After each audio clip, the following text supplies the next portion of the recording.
This is Roger Hibbard and his beautiful wife, Elizabeth. And tonight we're reading our 4 chapters. And we are in the 12th chapter of Deuteronomy. And so here we go with the 12th chapter of Deuteronomy. And the Lord's chosen place of worship. And we'll read the 12th chapter here. And so these are the statutes and rules that you shall be careful to do in the land that the Lord, the God of your fathers, has given you to possess all the days that you live on the earth. You shall surely destroy all the places where the nations whom you shall dispossess serve their gods on the high mountains and on the hills and under every green tree.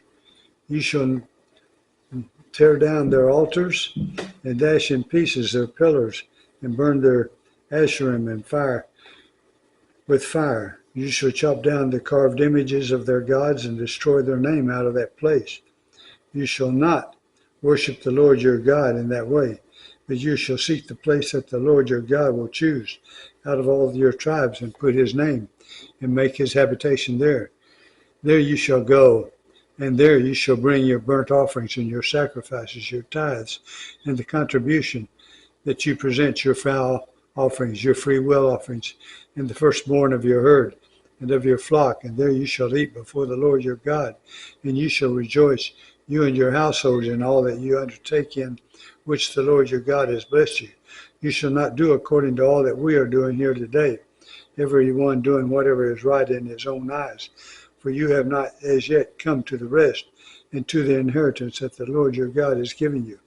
But when you go over to Jordan and live in the land that the Lord your God has given you to inherit, and when he gives you rest from all your enemies around, so that you live in safety, then to the place that the Lord your God will choose to make his name dwell there. There you shall bring all that I command you, your burnt offerings and your sacrifices, your tithes, the contribution that you present, all your finest vow offerings that you vow to the Lord. And you shall rejoice before the Lord your God, you and your sons and your daughters, and your male servants and your female servants, and the Levite that is within your towns, since he has no portion or inheritance with you. Take care that you do not offer your burnt offerings at any place that you see, but at the place that the Lord will choose in one of your tribes. There you shall offer your burnt offerings, and there you shall do all that I am commanding you. However, you may slaughter and eat meat with any of your towns as much as you desire, according to the blessing of the Lord your God that he has given you. The unclean and the clean may eat of it as of the gazelle and as of the deer. Only you shall not eat the blood. You shall pour it out on the earth like water.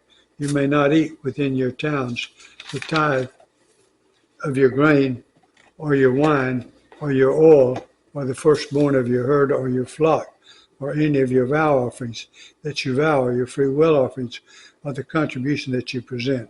But you shall eat them before the Lord your God in the place that the Lord your God will choose, you and your son and your daughters and your male servants and your female servant and the Levite who is within your towns.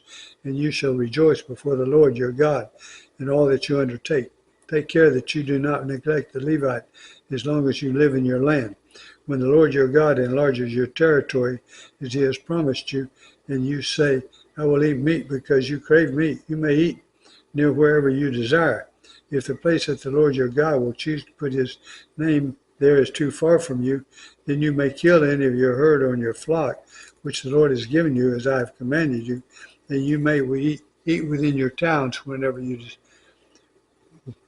desire, just as the gazelle or the deer is eaten.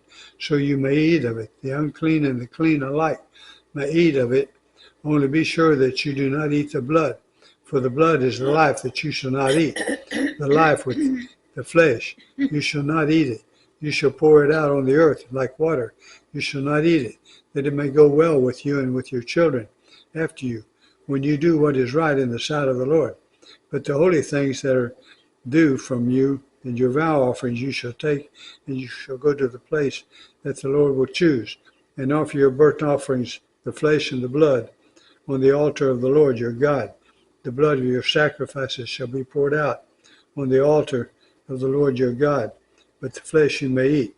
Be careful to obey all these words that I command you, that it may go well with you and with your children after you forever, when you do what is good and right in the sight of the Lord your God. When the Lord your God cuts off from you the nations whom you go to dispossess, and you dispossess them and dwell in their land, take care that you do not ensnared to follow them after they have been destroyed before you, and that you do not inquire about their gods, saying, how did these nations serve their gods? That I also may do the same. You shall not worship the Lord your God in that way, for every abomination, every abominable thing that the Lord hates, they have done for their gods. For they even burned their sons and their daughters in the fire to their gods. Everything that I command you, you shall be careful to do. You shall not add to it or take from it. And that is Deuteronomy 12. Thank you for listening. Now we'll go to the Psalms.